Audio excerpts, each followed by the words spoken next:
Hi, my name is Brandon, and I'm an alcoholic and addict in recovery. One of the most important things for me to realize when I was entering recovery was that it wasn't the drugs or alcohol that were really the problem that I needed to address in my life. It was the issues that underlied that and the issues that drove me to drink and use in the first place that I really needed to address and take some control of.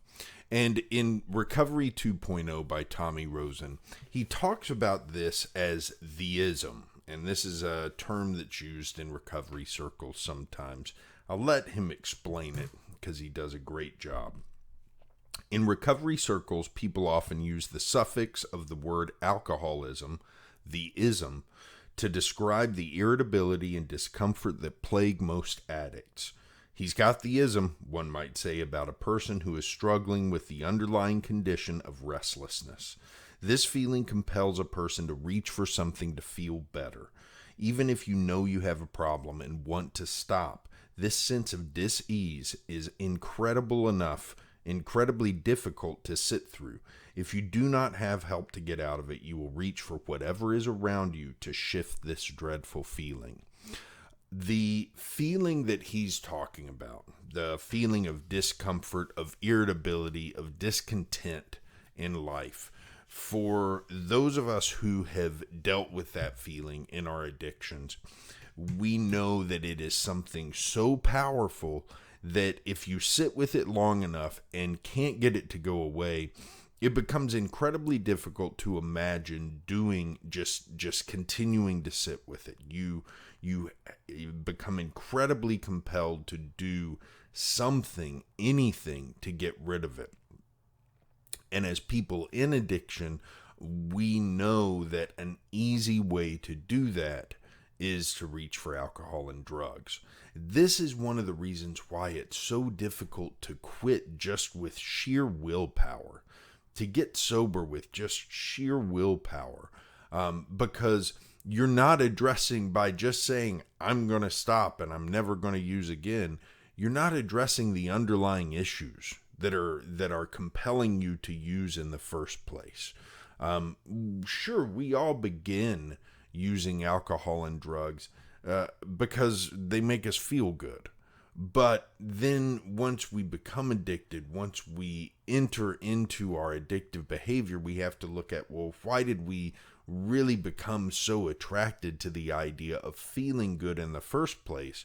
Why wasn't that feeling of good in our sober lives as well?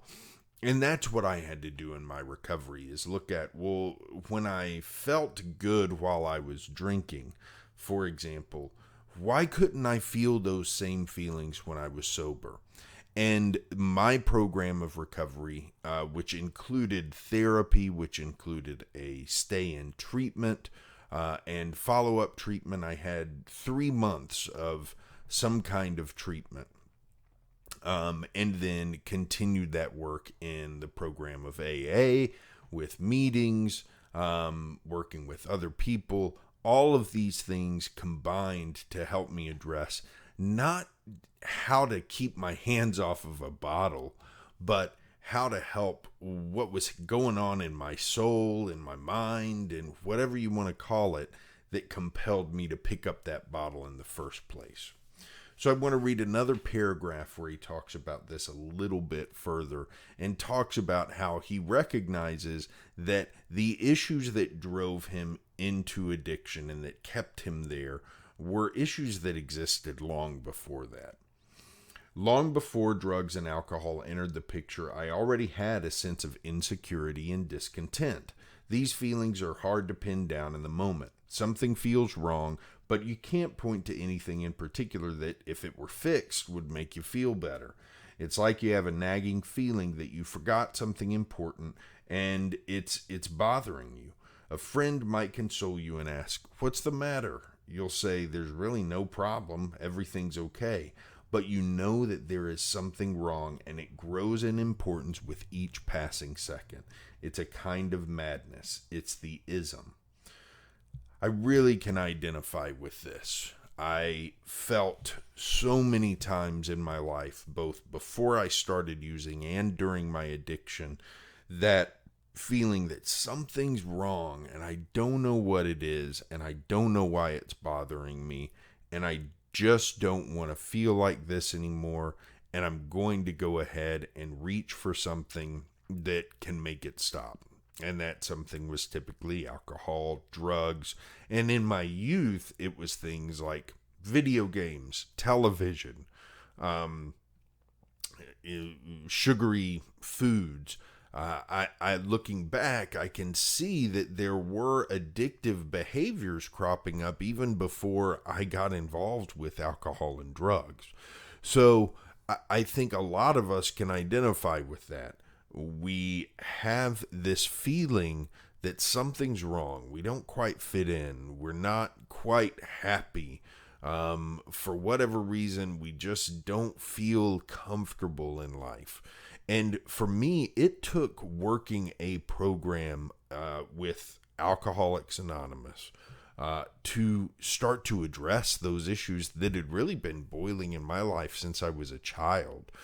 I do believe that programs like Alcoholics Anonymous, Refuge Recovery, Smart Recovery, Rise Recovery, not Rise Recovery, Celebrate Recovery.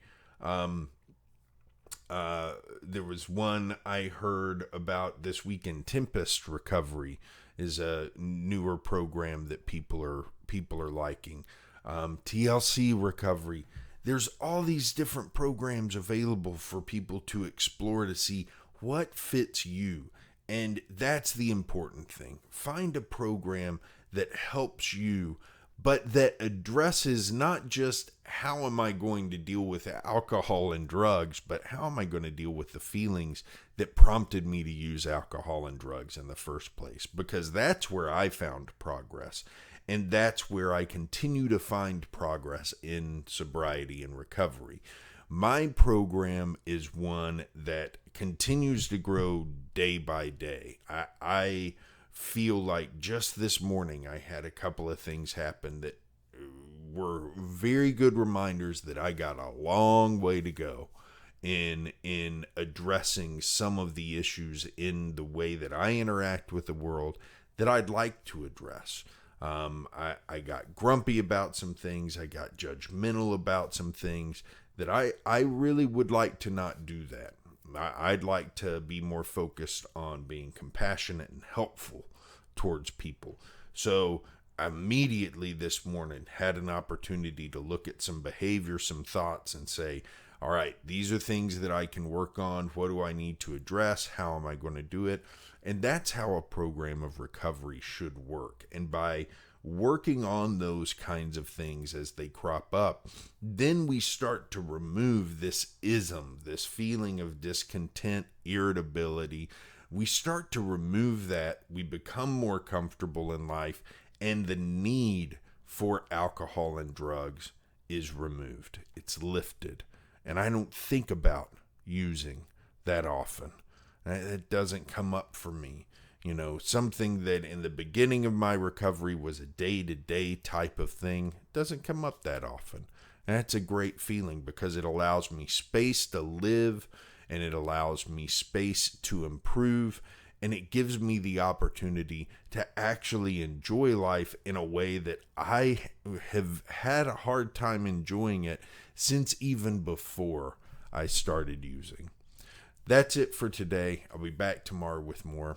Have a good one.